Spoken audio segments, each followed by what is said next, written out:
Space, the final frontier. Well, okay, not really. All right, take two. Here in the Mitten State, welcome to Code 47, bringing you all things Star Trek, spanning the quadrants, the best thing since the neutral zone.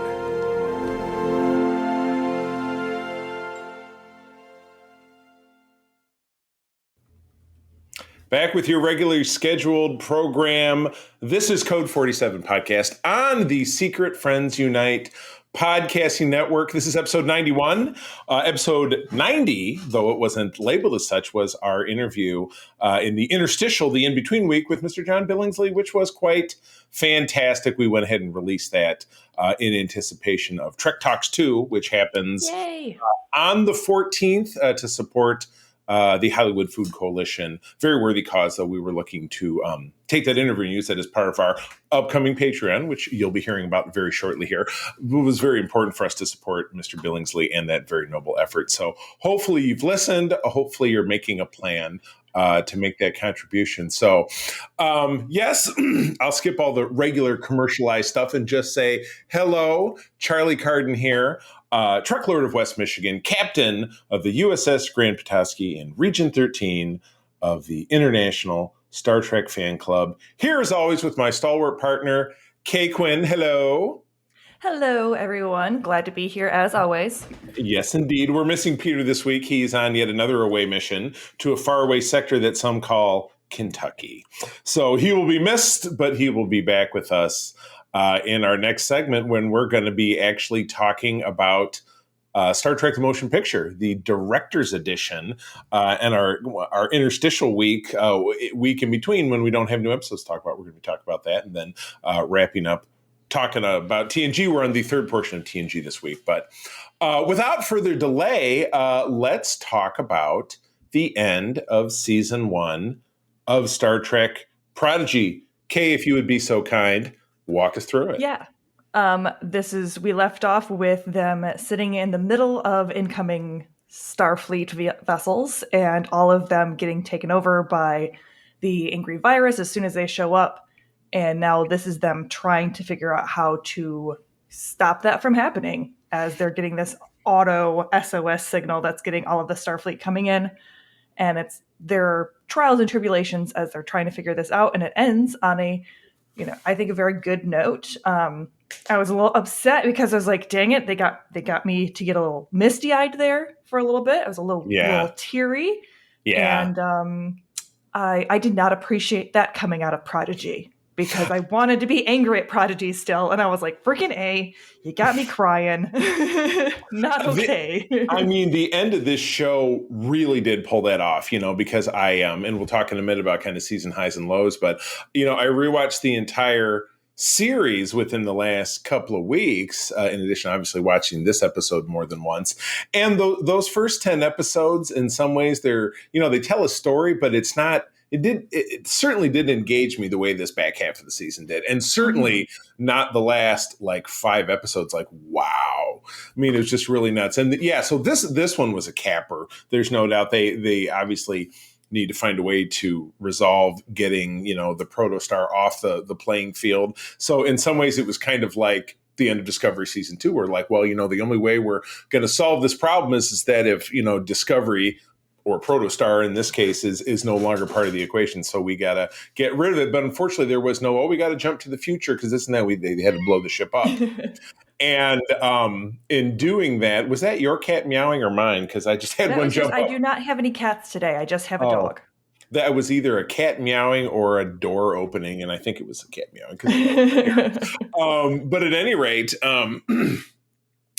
so Hologram Janeway says, no, I'm going to have to blow the ship up. So I'm going to have to fly it into oblivion. But here, I'm going to download myself onto this memory chip. And she goes to do it. And she does not have sufficient storage space to back herself up to the cloud. Should have paid extra money for the Google Drive to get more, more bandwidth. It's only like $2.99, I think, for the Apple Cloud. Right. You get like an extra like 500 gigs. Come on. I know. I do that every month just for like photos and stuff. So you know what I mean? I mean, that's smart. So, but yeah, so, and I love that it's so funny. And for me, it's kind of a nod to Voyager that this ship has a shuttlecraft. Well, they have a fabrication shop and it builds a shuttlecraft, which if you watch the shuttle counter in the entirety of Star Trek Voyager, they go through like 50 shuttlecraft. So they clearly had the same kind of thing, and that's what's nice about replicators, right? It's not like on Battlestar Galactica where they either had something when the show started or they never had it again because there's nowhere to pick anything up. They didn't have replicators. But with this, as long as they have juice, and with Voyager, as long as they had power, they can replicate stuff. So that's how they build a shuttlecraft, and all of our crew crams in the shuttlecraft, and Janeway reveals that, no, all I could do was record myself onto this chip saying goodbye and I love you and you've all grown so much. And that's when Kay starts crying. I get the feeling. Exactly. Yep. Is that they're all sitting on the floor because they forgot to create seats or seatbelts. Right. I did love the joke again about seatbelts that those might be important. They make basically the Yugo or the basically the Ford Escort of shuttlecraft. Right. Yeah. So they're all sitting on the floor watching this little hologram of Janeway as she's saying that she's grown too big from all of their adventures and from all of her knowledge. To be able to go with them anymore. But that's okay because, she's saying that they don't need her anymore and that she knows that they can navigate and that they can create and, be strong together because they are a family and they are a team. Right. And that, she is super proud of them. And it's that just classic Mama Janeway stuff that gets me every time. And I was like, dang it. I watched, and I never do because I'm not, I've met Will Wheaton, and while I liked meeting him in person, he seemed like a normal human being. His Ready Room segments, he's always too on, and it just kind of drives me nuts. But he had to wrap this up. He had Kate Mulgrew on, and I watched a YouTube clip of it in between watching these videos, and she said, that's what Janeway does. That is who she is. She's a giver. She makes sacrifices. And even in hologram form, I mean, they got the program to right. And that's what she did, for the greater good, just like with the crew of Discovery, they did what they needed to do to protect the future and to protect everyone. And this was a much more literal interpretation. It seems they dug really deep for this cartoon, you know what I mean? And, and I know with that, when you and I started this journey, you got to remember Prodigy started over a year ago because the first episode they kind of did it season 1 and 1.5 and released it almost like the second half of the first season, almost like it was a season 2. Right. Yeah. I checked it because I was looking back. The first episode was on at the end of October in 2021. So over a year ago. So 15 months. And the show evolved really rapidly. And I'm curious, what it's really accomplished as far as, young viewers, but God, for us older viewers, it got us right to the brink of, so we had some cool stuff though. I mean, that was the first half of the episode, and keep in mind these episodes are only 22 minutes long, so they got to get a lot in, but they got a lot in. And it was pretty cool because they end commercial break, they end up back at commercial. Okay, what would be a commercial break? What was a commercial break if you were watching it on Nickelodeon or whatever? They end up back at Starfleet, and Admiral Janeway, the real Janeway, makes their case. Gets them cleared of all charges, and then they get basically adopted by her as warrant officers in training, which is fun because that's a little canonical thing that's never existed in Star Trek before, which is super cool. A warrant officer is a specialized non-commissioned rank in the Army and some other armed forces, both in the United States and around the world. So that was super cool. I really dug that. Their uniforms didn't really change, so I myself am kind of sporting the Chakotay's Prodigy uniform and what you saw, the red stripes, kind of what a captain would wear, and what you saw hologram Janeway wearing. And I'm just in a normal T-shirt because I don't have a whole closet full of. That's okay. Well, like I said, I have a whole Star Trek costume. Yes, so completely fair. And this is our first recording of the new year, I think, and or last time was. And I said I'm going to wear a uniform every episode until I've worn them all. It's going to be my way to get all my uniforms out there. So that is a Star Trek New Year's resolution. It is that. I've heard one. I had to do something, and that is what I chose. So anyway, back to they're warrant officers now, but Gwen instead is going to branch out. She's going to find her home world, and she and Dahl share a smooch. Which last time they shared a smooch, she was like, ew, she friend zoned his ass, but I guess he got his way out. Whatever. I mean, that's the thing. That was probably my least favorite part of the smooch. This just felt kind of episode. weird. I was like, could you just not there doesn't have to be a romance between those two. They could just admire each other as both like friends and professionals. Right, exactly. But maybe if we're lucky, it won't come up again. But it probably will. But what when Janeway hologram Janeway launched Protostar, it essentially created this time tunnel, very Star Trek kind of stuff. That it leads to 50-something years in the future, where Chakotay and the Birdman and whoever else the other prisoners are potentially alive on the homeworld of the villainous race. The race I can't remember. The bad guy race of the season. Gwen's home Gwen's world. people. Yes, exactly. Yeah. Or rather, it's Gwen's father's homeworld, because she isn't really. See, now I'm going to get mixed up in the Timey Wimey. So I think she's a clone. She would. Yeah. I mean, so there she you still go. technically is that race. Gotcha. Even though and I she's mean, I think her kind of her tie off for the end of the season was probably the most interesting, because Janeway comes in and says, I've gotten it so that 5 of you can be warrant officers, and there are 6 of them. And so it's assumed that it's going to be Dahl, who's not, because he is an augment.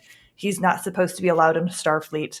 So it's assumed that he would be the one that's on the outs. And so there's this moment of him going like, no, I'm really proud of everyone. That's okay. We knew this would happen. And I'm just really excited you all get to go. Right. And Janeway's like, no, actually you got in. And that's when Gwen reveals like, no, I need to make sure that my people are okay. Because maybe if we can do first contact right this time, we can avoid, I mean, not that they did first contact wrong. I think her people are just kind of assholes. Yeah, exactly. Yeah, you know what? Yeah, some of them are just jerks. Well, this reminds me of a Simpsons bit. Why is that elephant attacking the other elephant? Well, sometimes animals are just jerks. You know? I mean, the fact that they just are still blaming Starfleet for the fact that they got in a civil war because Starfleet said hello. Right. Maybe it'll give some more complexity to that. Could be, but I am interested to see where that timeline goes. I guess I could put that on my wish list for our later conversation. Oh, wait, so don't jump too far ahead in the program. But anyway, help it.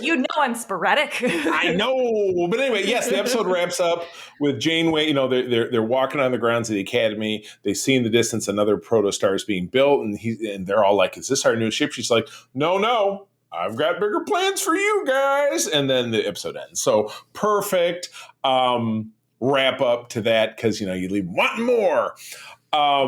We don't, of course, know when we will see season 2. We're all playing kind of Star Trek bingo. Like, we think we'll have Strange New Worlds in May. We know we have Picard next month in February. We think maybe we'll then have, come August, we'll have Lower Decks again. So maybe this will be in the fall, potentially following, because it'll be, 12 months later or whatever, something. I don't know.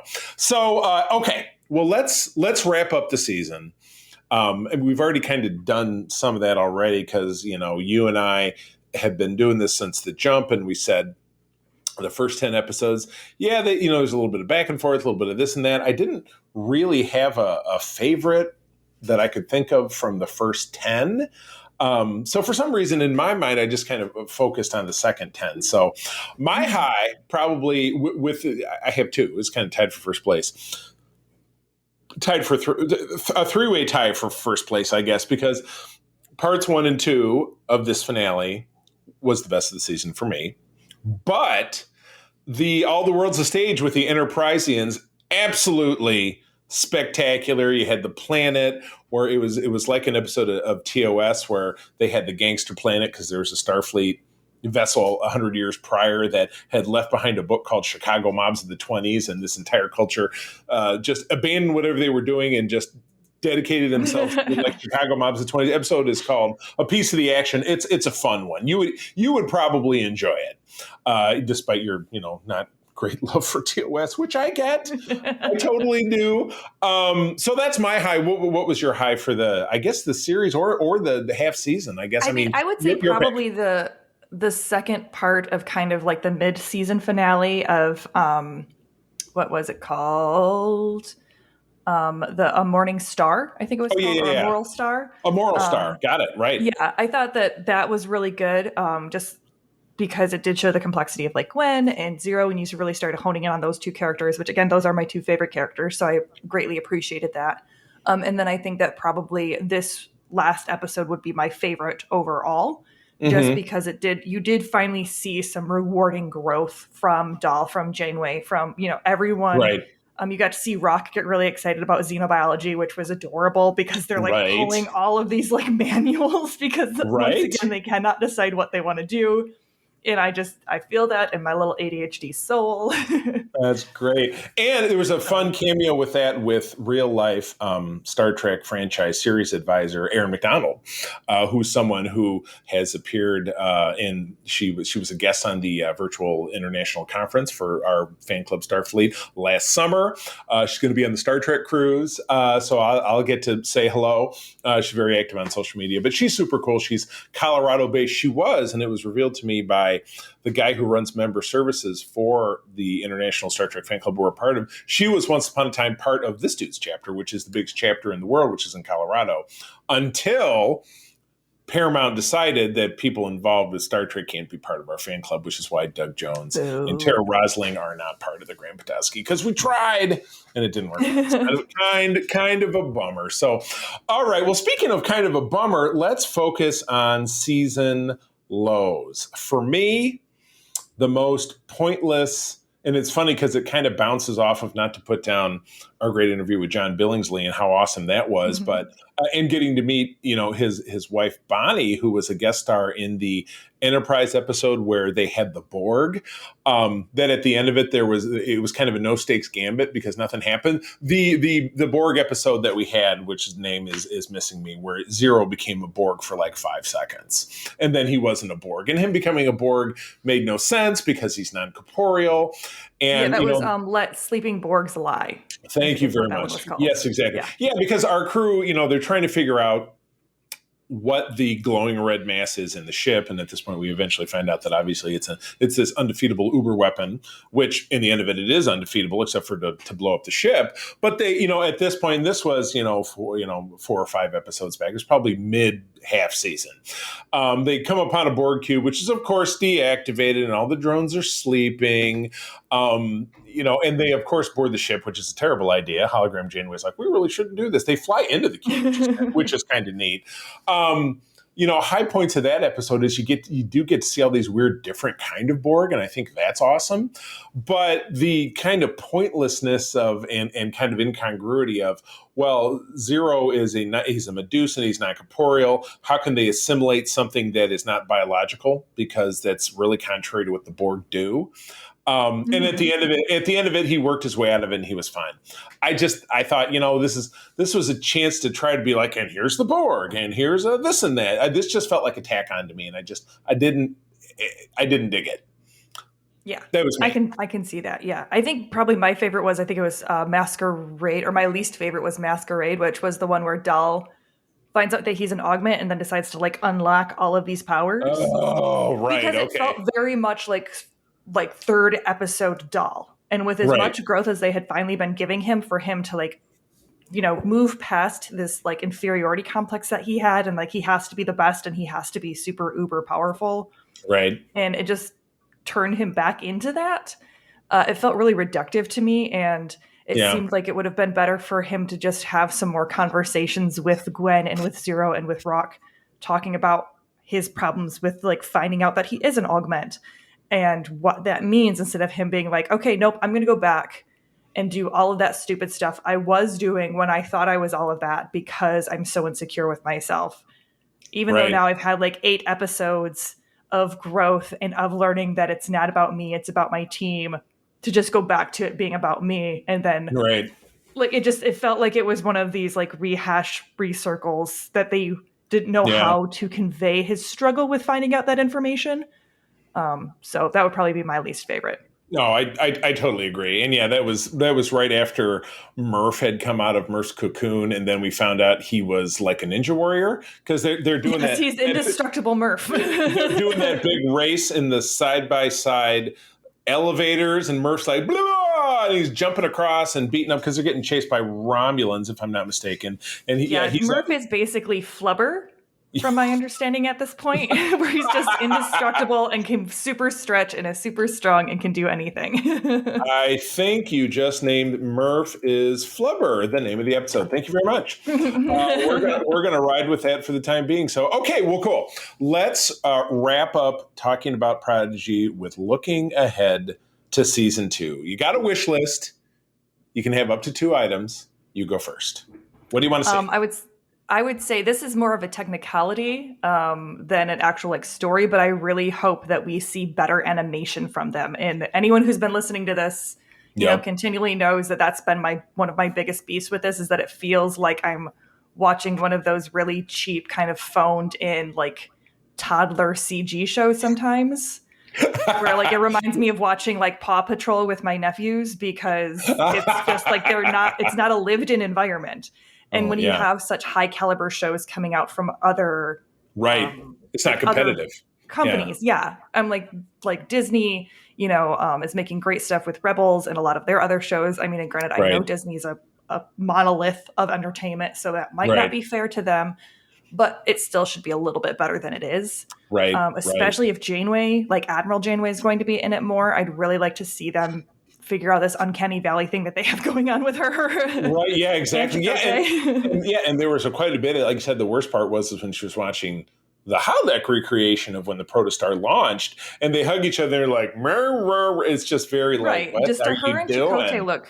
You can tell that they made this animation for their non-humanoid or their Terran, I guess. Races. Yeah, because it really doesn't feel like an issue when you're looking at Dal or Gwyn or Rock. They're just like, oh, okay, they're aliens. Yeah, even like they're like the Orion that she had it wasn't Orion. It was what's the one with the antennae? Andorian. Her first officer.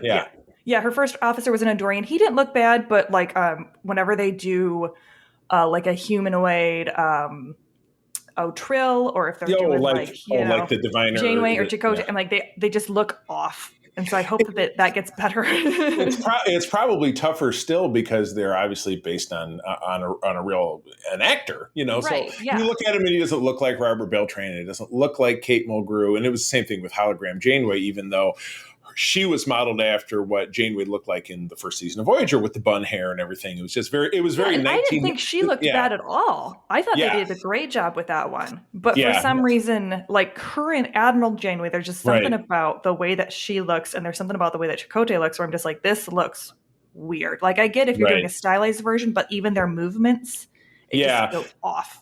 I agree. And again, I'm going to have to hone in on, I would agree with you that that's kind of one of the biggest issues because, you're also looking to recreate like hologram Janeway is the way Kate Mulgrew looked in like 1995. Vice Admiral Janeway would be the way she looked in about maybe 2003 or 2004 if you did the math. And it just didn't jibe. So I agree with you. I think that would be one of the strongest. Did you have another one?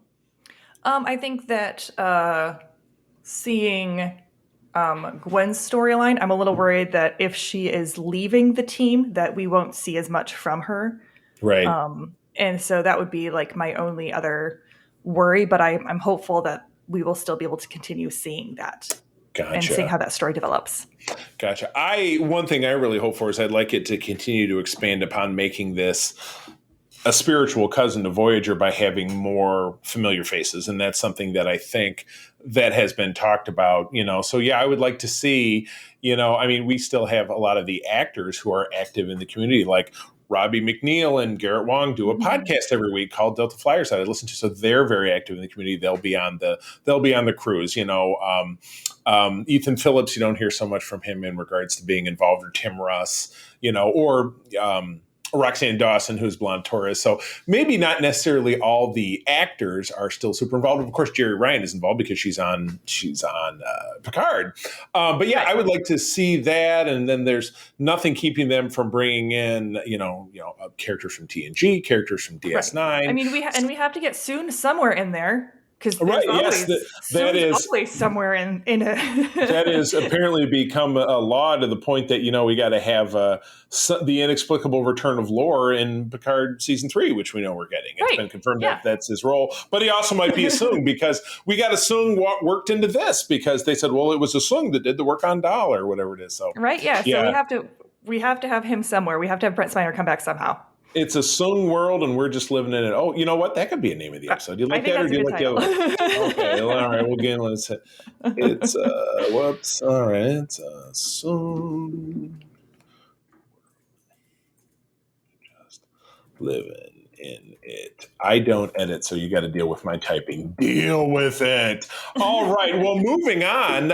So we don't know necessarily when we're going to see season 2, but my fingers are crossed for like this fall. It seems like that would make sense because it would kind of fall in line with, because this show came back. Do we know when the show came back? When we started to get it was? I feel like it was late. It was late. No. It was this fall that this came back. So roll the clock forward 12 months, and October, November, we get season 2. Let me see. Yeah. October 21 or 28th, 2021 was the first airing. That was the first, but when did we get the back half? Is the question. I've got it pulled up so I can look. Right. The 27th October. So this real good chance this could be back in October. So yeah. we will see about that. So okay, cool.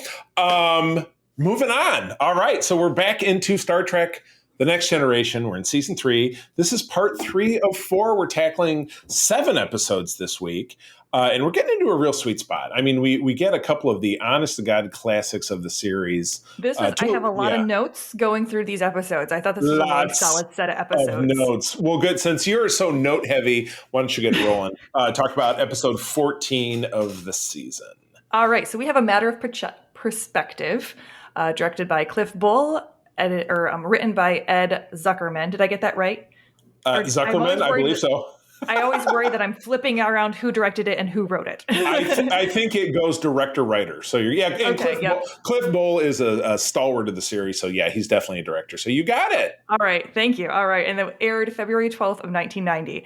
And Commander Riker is accused of murder on the holodeck is used to reconstruct the events from different perspectives.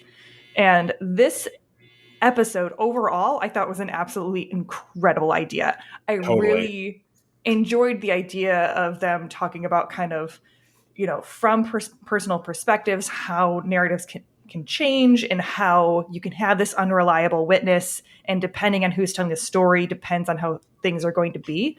And so I thought it was just a really cool way to kind of talk about, the judicial system and how we have to kind of cope with a fallible system. Right.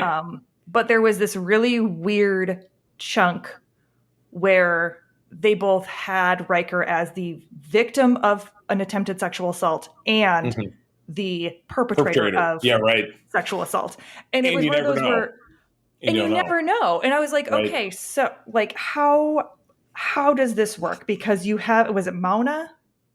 Her name was, oh crap, I can't believe I don't remember. That's why we have that's why we link them. Here, you keep talking and I'll look it up. You keep talking. Yeah, so you have it where she, initially, from Riker's perspective, she basically like throws herself at him, and he is telling her no, and she is pursuing. Which it's Manua, Manua. Okay. Yes. So Manua, yeah. And I'm like, oh, cool. This is going to be a really great, episode because, as we have talked in previous episodes, Star Trek doesn't always handle the idea of victims' rights and perspectives in, when sexual, proclivities take place and there's non-consensual activity. And I was like, cool, we're going to get this from a male's perspective because males are absolutely the victims of sexual assault and it's not talked about enough. So I was like, cool, we're going to do this. Then all of a sudden, from her perspective, it is Riker being incredibly aggressive with her screaming no. So like, okay, either like this isn't a matter of perspective. Either it happened that way or it didn't happen that way. I mean, and certainly based on what we know about his character, I find it very hard to believe that was Right. Well, and accurate. especially Yeah, because he is this kind of like Fabio Suave, like he is like the womanizer or, kind of the player of TNG. So having right, him put in this position of being, trying to respect her boundaries, and have her respect his boundaries, being like, no, no, no, I don't want to do this. This is not okay. And having him put in that position, I thought was really great. Not great. And, obviously right. it's not good. It's great. Oh, it's great seeing him look like a rapist. I love it. I guess the complexity and nuance that it offered his character was really, really good. Right. And then having it be that he's being disbelieved as a victim and all of this other stuff, and having Troy be like, I can't sense any deceit from her. From what she's saying, she believes that's the truth. That's what's And I was I'm like, sure so difficult in any that criminal investigation where there's no physical evidence. So it's right. not it's not like it's very he raped her. There's physical evidence, or she raped him. There's physical evidence of that somehow. You know what I Right. mean? And Or I couldn't buy that she was able to have such a different perspective of what happened. It felt very much of that like kind of mythology or like that trope of, oh, well, we did it. And then the next morning she regretted it. So she's accusing me of sexual assault. right, which is Like that's a that big kind of trope. I mean, you feel. see that on almost Yeah. any drama And anywhere in the so last like 30 years. that kind of twisted like the story for me a little overall. And I really wish that if they were going to like either they just wouldn't have had that part in the story and could have come up with a different reason why, like, because they already had the reason of why the scientist dude who was coming up with this Right. science-y weird Star Trek Yeah. terminology Well, for yeah, radiation. he was Kensing radiation? he was building Krieger waves Krieger waves, that's it. that could be weaponized, but he was doing it on the sly Yeah. because he was not a good guy. Right, And, so he and the already wife had was like, motive I don't know for- what you're talking about. Yeah, exactly. Yeah, he already had motive for wanting to get rid of Riker and for wanting to murder Right. Riker, which is what you find out is that it was actually a murder gone awry. Right. So this whole thing with his wife did not need to be in there besides adding some weird, like, back and forth. Right. And some So real it just like, was one of oh those my moments God. where I'm like, you didn't need to have this in there, and it actually tainted the episode a little bit for me because I loved all of the rest of it. Right. Gotcha. And this was and a great way to really explain how the holodeck can be something besides just like, and now we're trapped in the holodeck and the safety's failed, and how it could be like, no, this is a great way, like, all right, I told the computer everything I thought happened, and I told the computer everything I thought happened, and then it gives us this weird 3-act play that you're like, none of this makes any sense. And you're right. I think that's absolutely fascinating, and should this someday become a real technology, which it probably absolutely will, we're moving that way with, VR environments and the Oculus and all this different stuff in this day and age, that this could be, or, it kind of has echoes of, real, it takes something really sci-fi-ish and turns it into, like you said, something about victims' rights and the he said, she said of it, and the burden of proof. And, this is a society where he comes right out and says, people are guilty until proven innocent. So it's the opposite of our jurisprudence. So just so much fascinating stuff going on in this episode. So I would, without a doubt, say, where season 3 is really, really hitting its stride. I think this episode is a big part of it, without a doubt. So, okay, cool. Moving on to one of the all-time, watched it a billion times because it's a classic, and this is a great episode because it was an outside pitch, which is always fascinating because I don't know that happens so much anymore. But back in the day, Star Trek was one of maybe they're one of few shows, maybe every show did this, but an outsider could write a script and mail it to Paramount, and it goes in a pile. And if the powers to be read it and they think it's great, they'll make it. And that's what happened here. It's fascinating. And I've actually met this dude. We've interfaced on social media, Eric Stillwell. But anyway, long preamble, sorry. Yesterday's Enterprise is episode 15 of the season, directed by David Carson. Again, big name in the series. Story by Trent Christopher Ganino and, as I said, Eric Stillwell. I'm not sure who Trent Christopher is, but it was the Eric Stillwell name that I recognized potentially, and I could do a little digging. I believe maybe Trent did some rewriting. But Teleplay by Ira Stephen Bear, who was one of the big guys behind Deep Space Nine. This was right when he was getting started with the franchise. Richard Manning, Hans Beimler, and my guy, who I'm going to meet at Star Trek Las Vegas, Ron D. Moore. Love that dude. Aired right around my birthday, February of 1990, when I was turning 13. The USS Enterprise C arrives from the past, causing a shift in reality and the return of the deceased Tasha Yar, Denise Crosby, who I met and interviewed on the radio back when I worked at WLAV here in Grand Rapids back in 2016. Lovely lady. So, oh my God. And guest starring actor Christopher McDonald, better known as Shooter McGavin, from Happy Gilmore. Pew, pew, pew, pew. I loved everything about this, quite frankly. It was a great story. Guinan, Whoopi Goldberg's character, who is a recurring guest star. We've seen her, obviously. I feel like we haven't talked about her a ton, but she's been on since the beginning of season 2. She runs 10 Forward. She has this cross-dimensional consciousness that when the change happens and, the Enterprise C flies through this rift that the Enterprise D has come up upon, history changes around her, but she's like, oh, this is weird and everything's different and we're in this war that we're not supposed to be in because what happened is when the Enterprise C disappeared, the Romulans destroyed a Klingon outpost, and then the Klingons clearly wiped out the Romulans, and then they turned their wrath upon the Federation, and they all but destroyed the Federation. Is where we're at 22 years later in this alternate reality. And Tasha Yar is still alive because she didn't die back in, season 1 of TNG the way this character did. And so we meet various characters from the Enterprise C, including Captain Rachel Garrett, one of the few female Starfleet captains we've had up to this point. Not the first, but one of the few. And then Shooter McGavin is her pilot, helmsman guy. Return of the Awesome Monster Maroon uniforms, of which I'll be getting one soon enough. Very excited about that.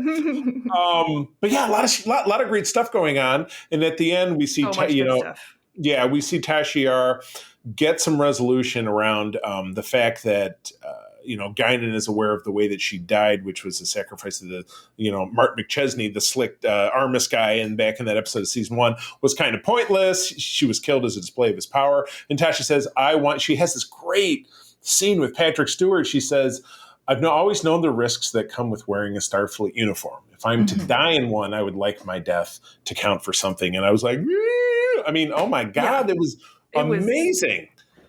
It was like a beautiful trolley problem wrapped up in a love letter to Tasha Yar, which I just absolutely adored. And just the one moment that Dave Carlson did where they have that switch, and it's just this beautiful warm lighting on Picard, and then immediately everything turns to cool lighting.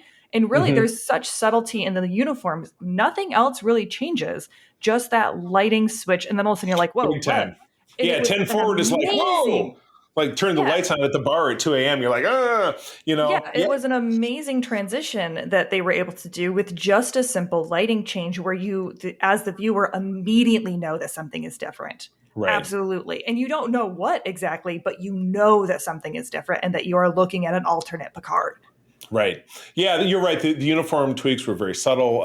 You'll see what I'm wearing now. I have a regular collar. It went from a split collar to a regular collar. They picked up little designs on the cuffs. They wear little belts that have phasers on them. Yeah, I would say, let's keep the belts, though. Those were some swanky belts. I would like to pick up one of those. I've never seen one on anyone. I mean, and I'm not a maker, so I don't make stuff, but that'd be pretty cool.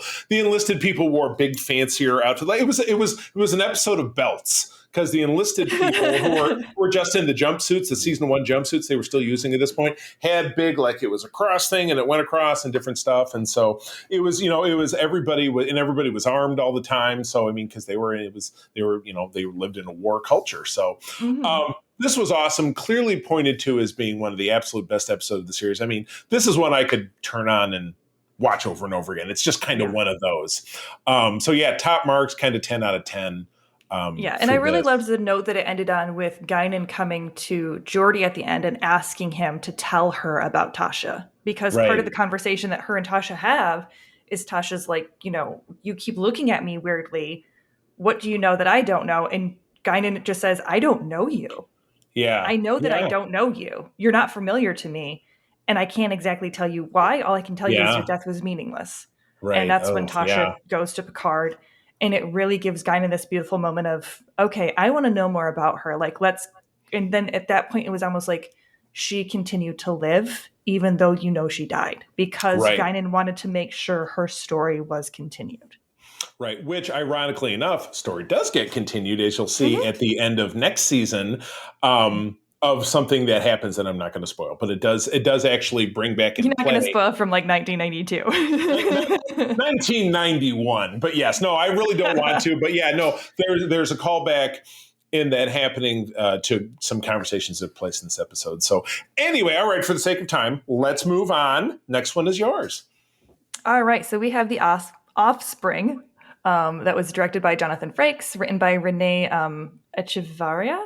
Yes, I and apologize if I'm saying that name wrong. this is 100% the first episode Frakes ever directed of anything. This was the beginning Well, of kudos Frakes to as a him. director. Yes, It indeed. aired March 12th of 1990. Lieutenant Commander Data creates a young gynoid. I had to look this up. Oh, click. No, do yourself a favor. And then you give it to No. me. Click on the link, and I'll read this for you. This is from Wikipedia. A gynoid or fembot is a feminine humanoid robot. Gynoids appear frequently in science fiction, film, and art. As a more realistic human robot design that becomes technologically possible, they are emerging into real life robot design. And we're not going to talk anymore about that because I'm already creeped out. Let's not. Okay, I was just saying, I wasn't sure if it was gynoid or gynoid, but gynoid, yes, that makes more sense. My famous line, moving on. All right. Lal, played by Haley Todd, which he considered his daughter, but Starfleet Admiral arrives demanding she be removed from the Enterprise. And basically, this is space CPS tells Data he's not a good dad.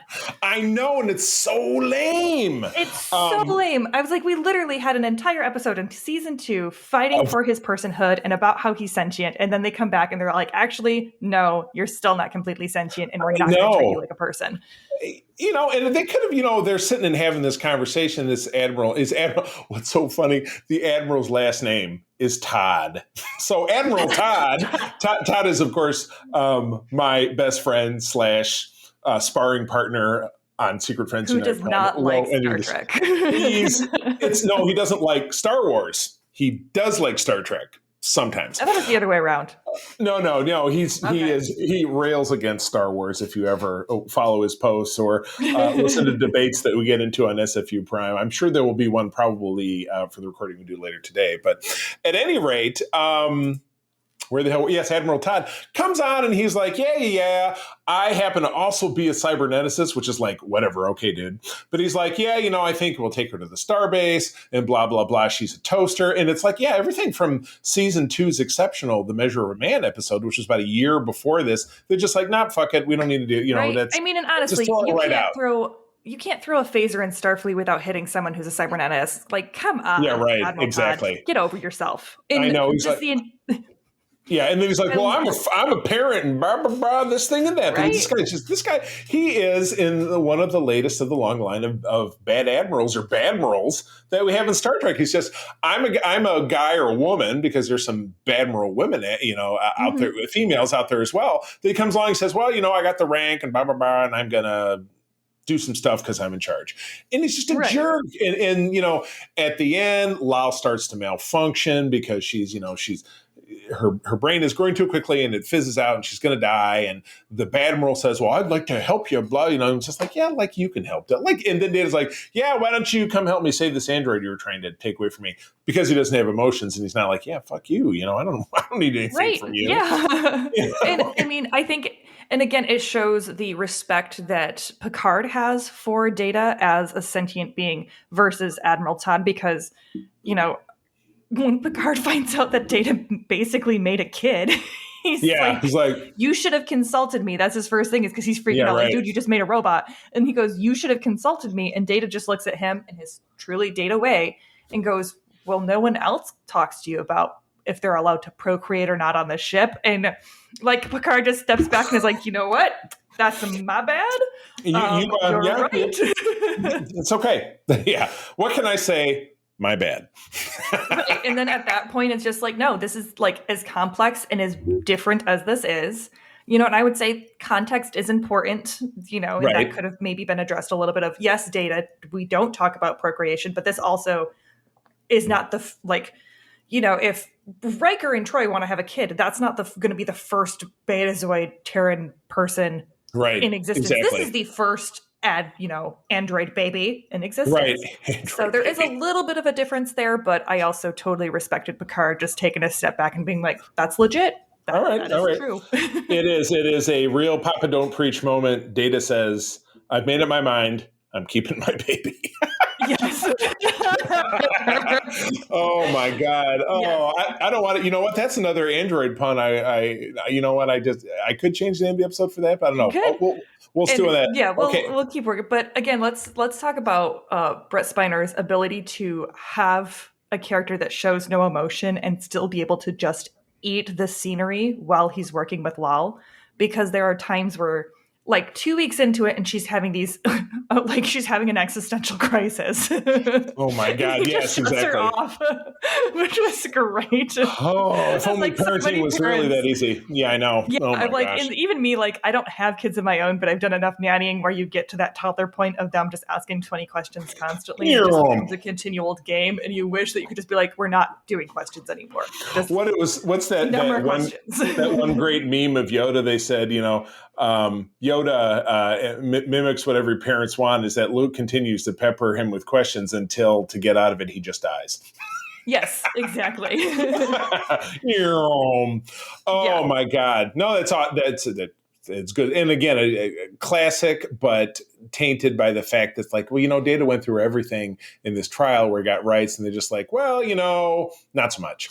So, Right. Well, and it also yes. shows, as the episode is tainted, but in such a great and complex way by that, where it doesn't make the episode any less. It actually Right. makes it more, because it's continuing to show that Data has to continually to fight to show that he is a sentient being and that he should have the same rights, even though he has it on paper.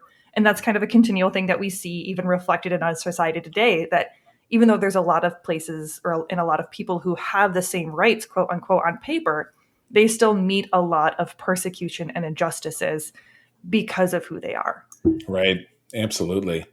Man alive. All right, moving on. Episode 17. This is the Klingon. This is the episode star I think of the when universe. I think of TNG.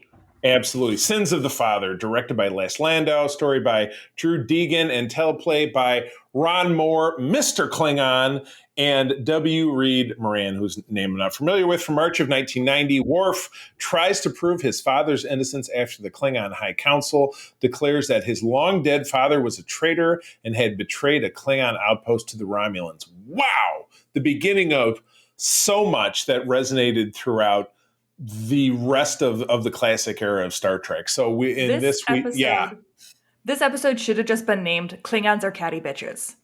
Big time, yeah. Because in this we meet Duras, who is just a real scumbag Klingon. You meet Kimpek, who is the leader of the High Council, the Big Cheese. We end up on the Klingon homeworld for the first time in Star Trek history, I think.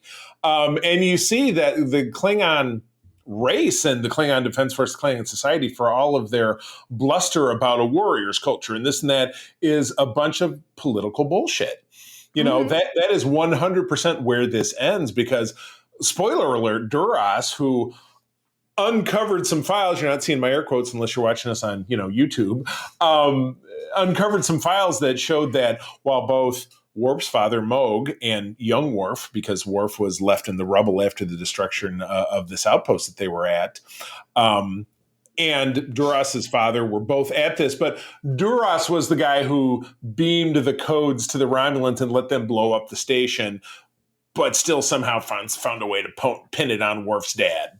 But because Duras's family is, quote unquote, very influential, and it would cause another civil war if it got out that his dad was a traitor. So they put it on Worf's dad instead.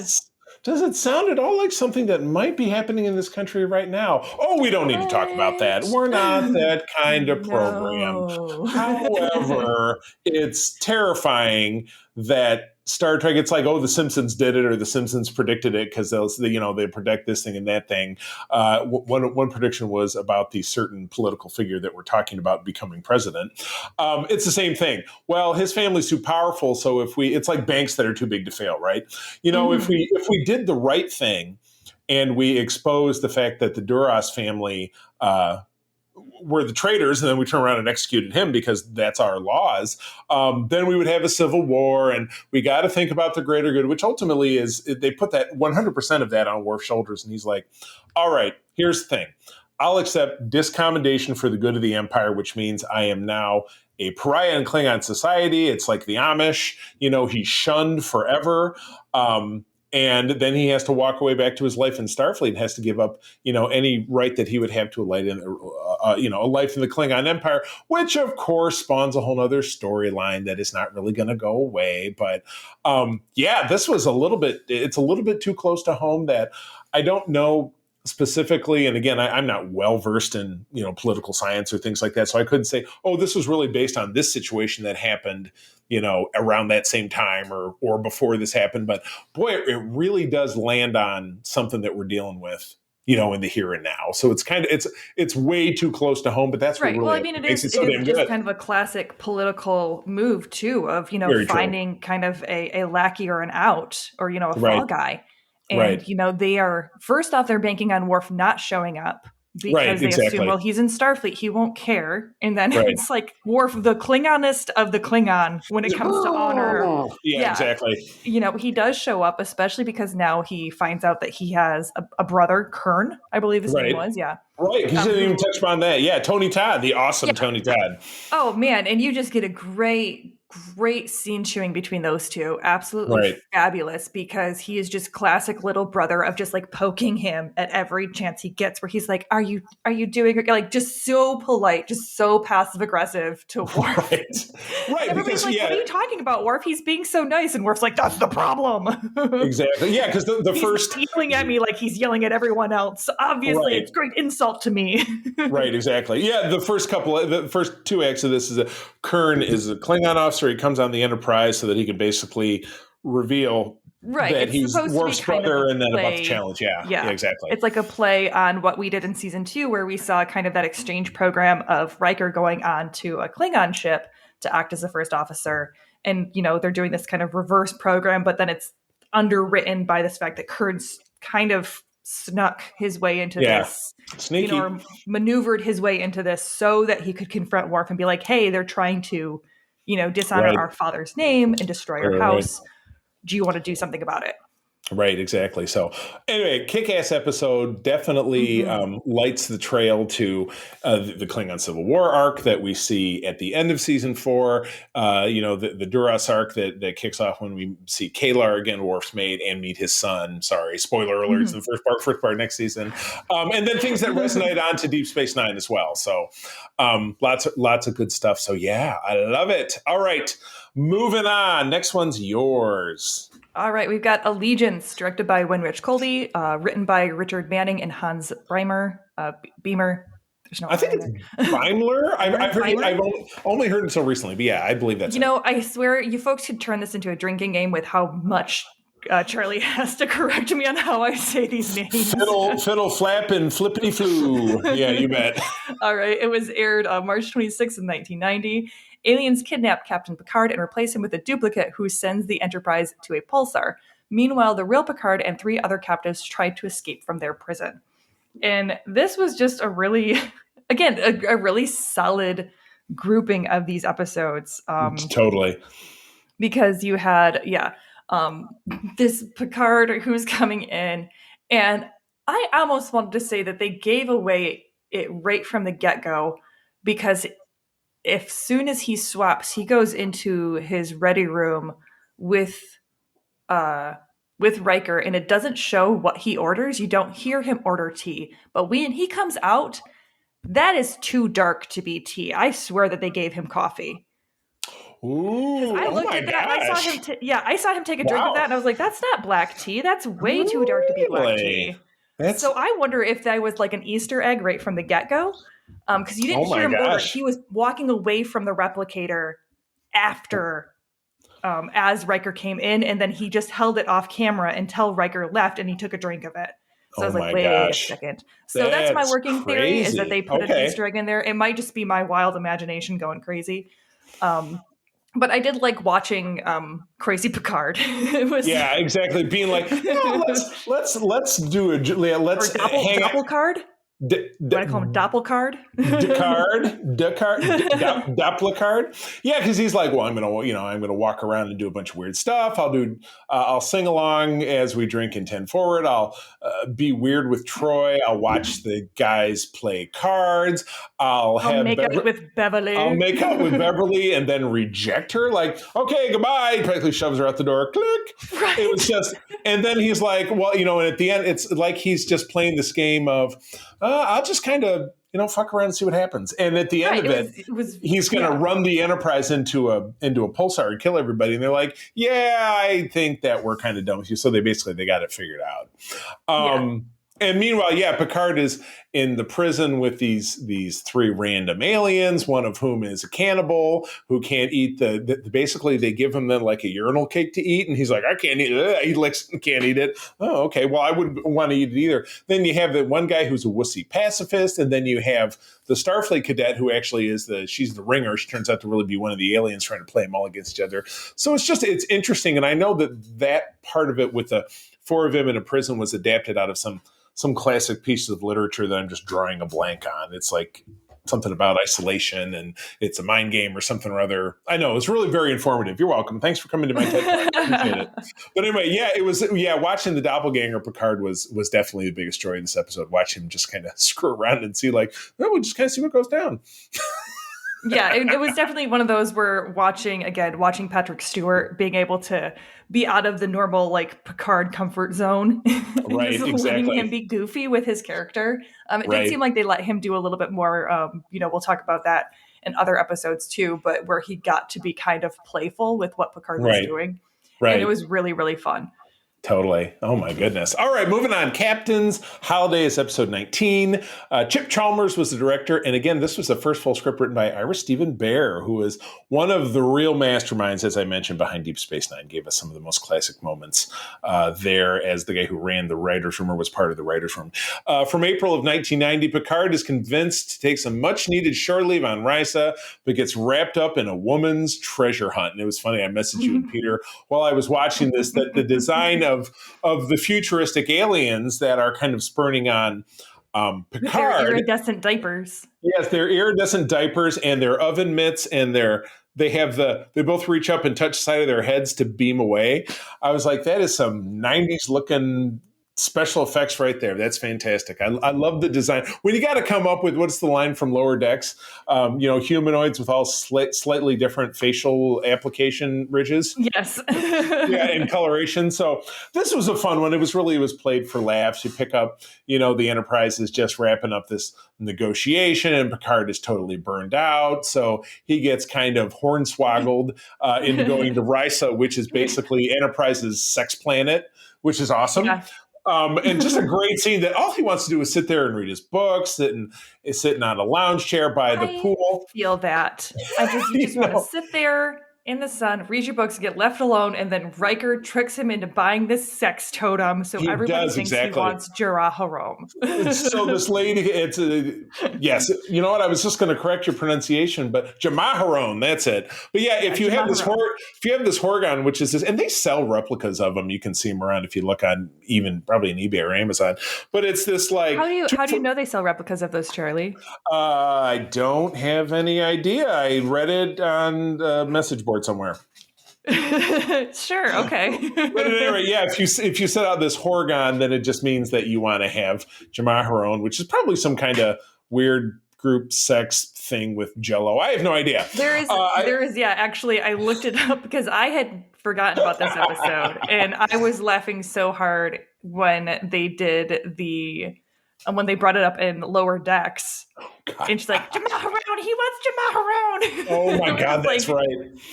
Yeah, I had not heard of it before that. I mean, I know I've watched this episode before that, but I just couldn't remember.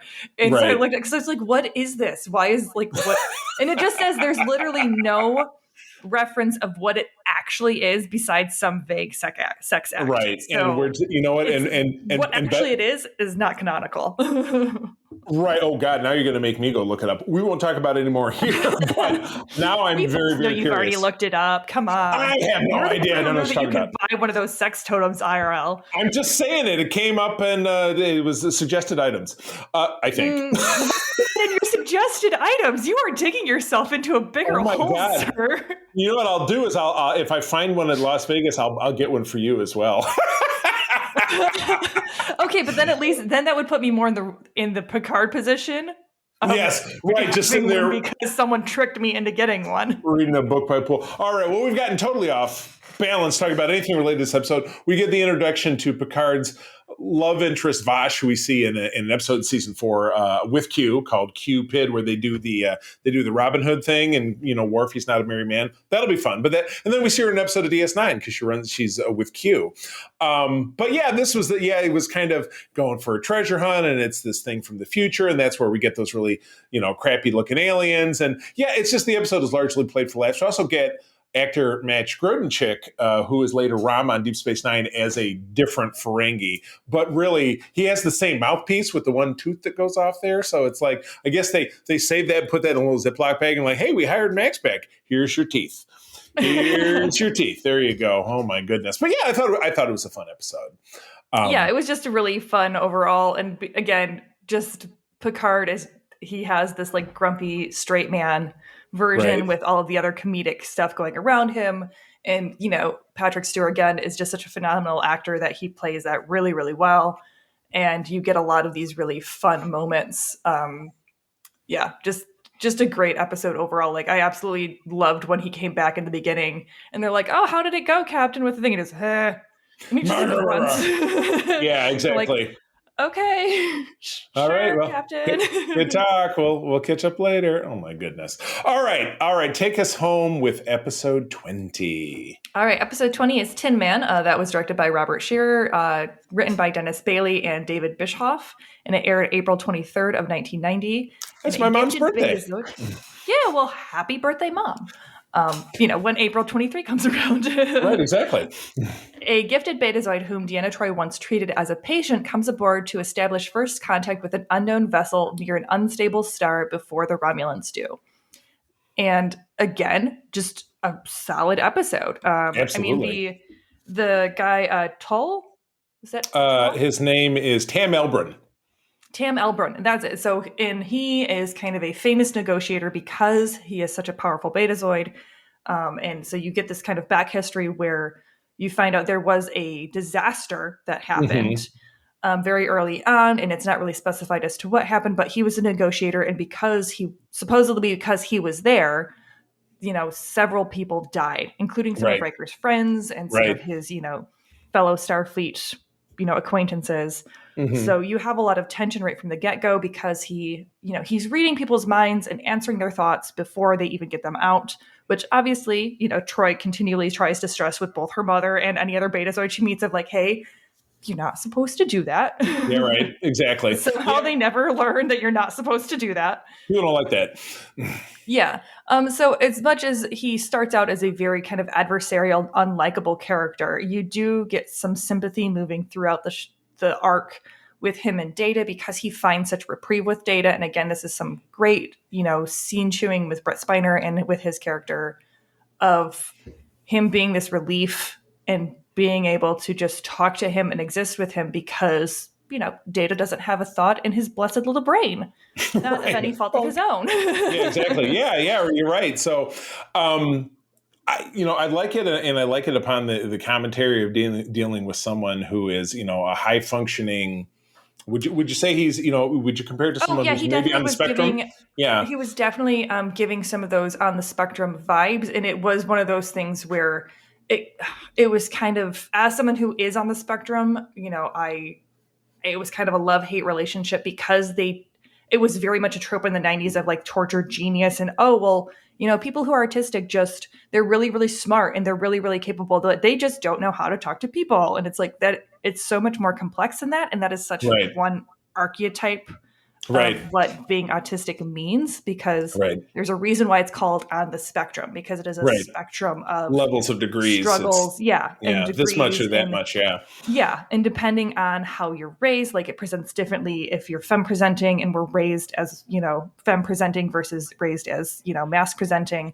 Right. So it definitely hit some of those tropes sometimes, but I just tried to look past that to get more into like how he was dealing with the Tin Man. And I thought the idea of the Tin Man was really, really cool, of this, multiple millennia old entity that was created to have kind of a symbiotic relationship with a crew that would live with it, kind of a Mass Effect type, sentient ship deal. Right. So I really, really enjoyed that. So I just tried to brush off some of the more tropey stuff that was going on with coding him as autistic.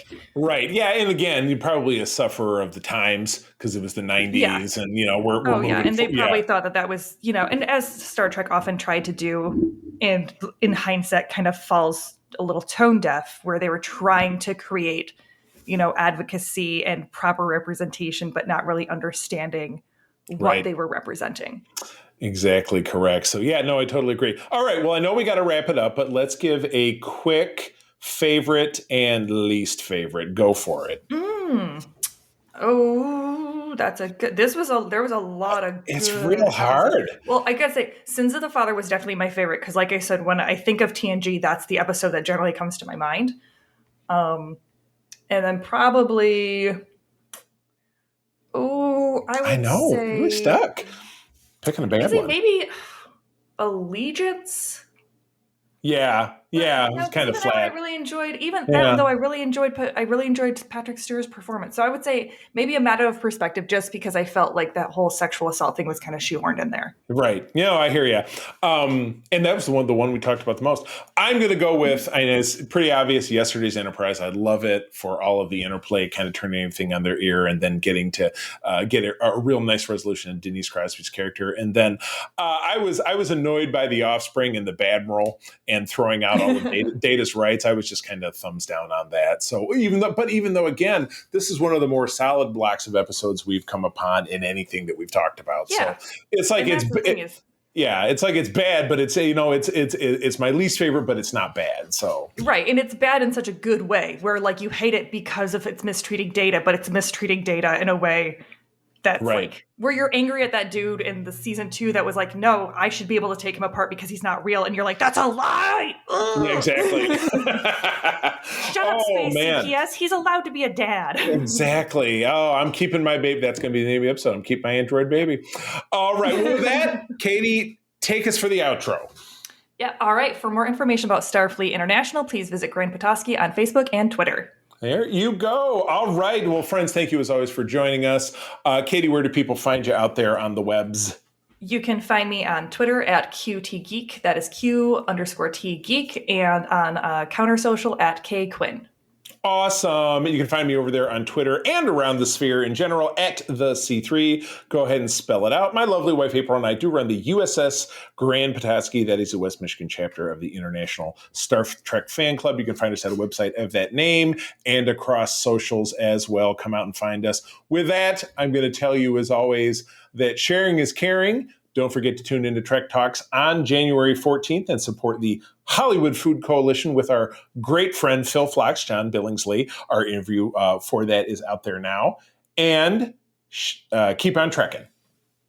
And wherever you go, go boldly. This podcast is part of the Secret Friends Unite podcasting network. Visit secretfriendsunite.com for more great shows, articles, news, reviews, and more. Secret Friends Unite podcasts are available on Apple, Google, Spotify, and other podcast services around the world. If you'd like to be part of the conversation, you can join us on Facebook or our new Discord server, or follow at Secret Friends U on Twitter. Please subscribe to Secret Friends Unite on YouTube and visit our merch store at tpublic.com. Just search Secret Friends Unite. Thanks for listening.